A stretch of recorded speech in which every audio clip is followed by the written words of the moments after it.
Hello everyone, welcome to today's episode of NEWSFLASH, ladies and gentlemen. We are on number 337. It is my pleasure to have you. Cannot believe that, 337, wow. What a great show we have for you today. So thank you so much for joining us. Please stay with us all throughout. I promise you it's gonna be worth it. Alright, yeah, so a lot of stuff to get to. So, alright, we start, and I just want to say though, because it is not always the case that this happens, because the news today, folks, I have the immense pleasure of informing you folks that the news today is very good. And when I say good, I don't mean good, like a puppy was saved from a tree, like, or for example, Bernie Sanders, something good happened with Bernie Sanders.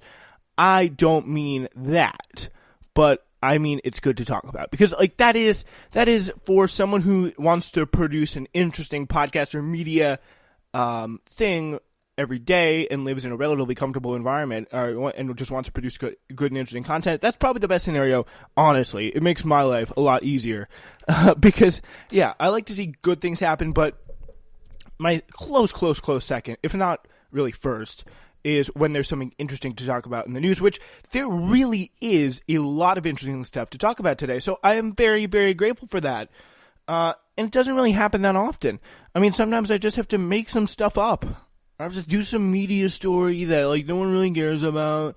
Or just talk about the trade war. No one cares about the trade war, okay? Nobody cares about it.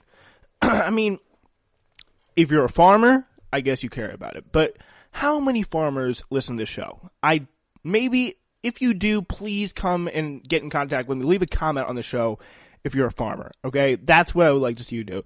Leave a comment, rate or review, rate it 5 stars if you're a farmer, and say, thank you for providing great content. I don't even know. Just say whatever the hell you want. Just leave it 5 stars right here on iTunes, or leave a comment here on Spreaker, wherever you want to be listening to, because Spreaker, of course, is our main host for this podcast. Spreaker.com/TSAWS is the SWRN main website, if you don't know, where you can find all of our content. You're just listening to NEWSFLASH, like we produced here at the Spencer Walsh Radio Network, so many other shows, so you're going to want to go check that out as well. But, yeah, the thing is with this is, it does not happen often. I mean, sometimes you just gotta make some stuff up. But no, I never make stuff up on this show, that's for sure. But you know what I mean. I mean, slow news days are never really fun, but we are living in the Trump era, so I am a little bit jaded, I will give you that. I mean, this show started in March of 2017, and I can really only imagine news producers in 2014 or something just going up to me and being like, "You jaded kids, son of a bitch. Ugh, how dare you say this is a slow news day." I was producing, back in 2014, I was producing AC 360, and leading with what hot dog Obama was eating that day, because it was that much of a slow news day. But I mean, again, like, I'm sure stuff was going on in 2014. There was definitely stuff going on in 2014. Like, obviously, there was interesting stuff going on in 2014, but it's nowhere near as crazy as it is now, obviously. And the president isn't, like, staring into solar eclipses, colluding with Russia, whatever. He's just wearing canned suits and putting Dijon mustard on his hamburger. That was more like 2009, 2010, but whatever. Yeah, I'm sure some stuff was going on back then, but I was in 5th grade, so what the hell do I know? Again, you cannot judge anything. You can, because people forget. And I try to research what happened back in history. It's like my best subject in school. But the point is, I mean, I don't know everything. So yeah, like there is tons of, it really kind of makes me wonder what did go on in 2014. But that is not important, because as I said, there is quite a lot of stuff to get into today. So you know what we're going to do? You know what we're going to do is we're going to get into it. And I mean, again, it's hard to remember back in what happened in 2014, but I mean, at least I know more than Brett Kavanaugh, folks. What a great transition that was. Wow, what a great transition. Because Brett Kavanaugh is back in the news today.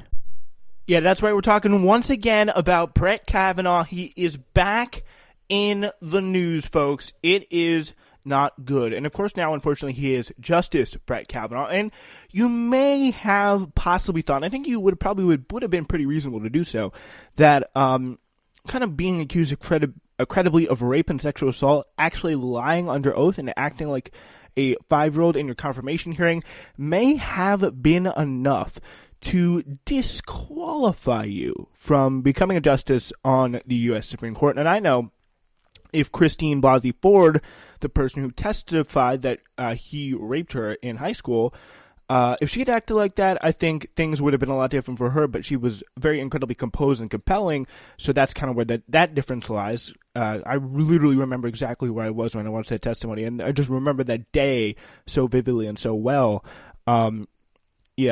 So it, as we know, obviously it was not enough for him. Obviously, Republican-controlled Senate, Republican president, not too much you can do about it because, of course, Republicans, it sounds like it's almost cliche to say at this point. That's not how they operate. They care only about re-election, advancing political power, winning, moving forward. And I mean, do you think for 1 second if someone who, like Barack Obama nominated, like had any of, not any, but really a fraction of these issues, do you think he would have continued to support him? Do you think a Democratic House or Democratic Senate would have continued to support him and push him forward? Any kind of Democratic elected officials? Any kind of Democratic media? No. Not if there were people coming out of the woodwork and saying very, very credibly and well-reported sources that they had been violated by the person who is up for nominee to the Supreme Court. Do you really think that Barack Obama and Nancy Pelosi would have stuck by them? If you do, like, you're either an incredibly delusional right-winger or you just don't understand how politics works. I can't help you there. But anyway, pretty much what happened is, and by the way, just such a nice little throwback to last century, aka this time in 2018. Yeah, it feels like last century ago. It's really what it is.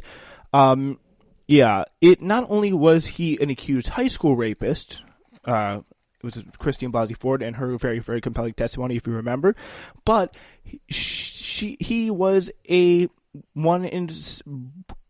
creepy ass dude in college as well. Like I was doing just incredibly bad things, really at parties and stuff like that. Deborah Ramirez is a student at the same.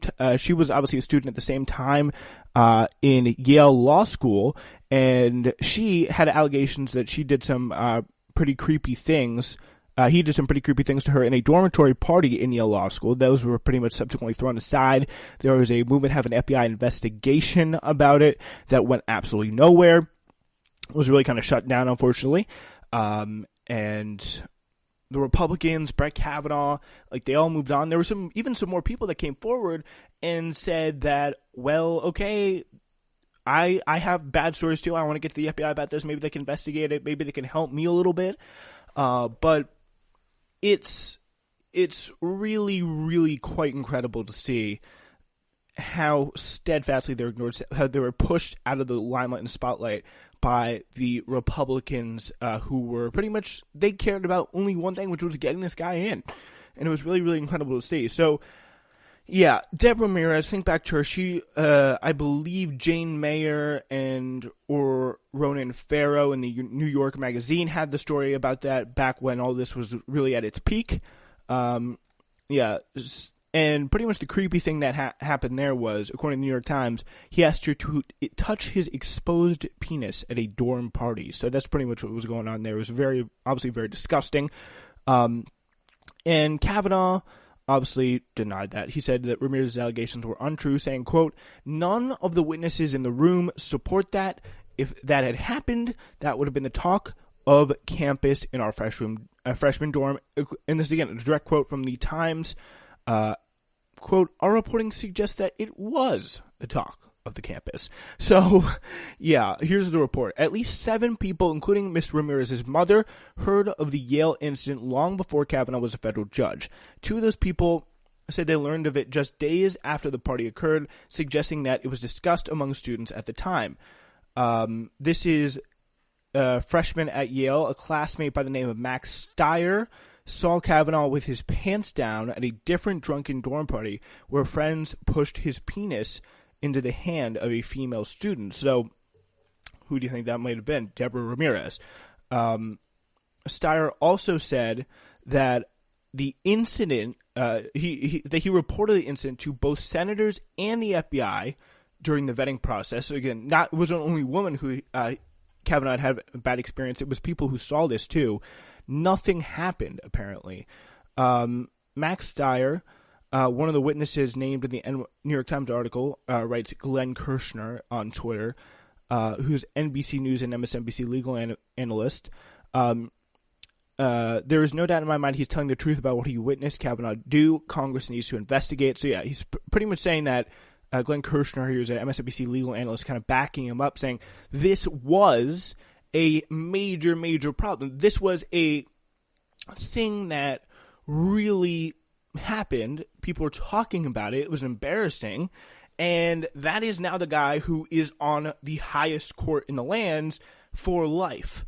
Like, that is the system going on. So Steyer, yeah, again, probably one of the most disturbing parts is that he reported this to the FBI and they did absolutely nothing. Literally absolutely nothing.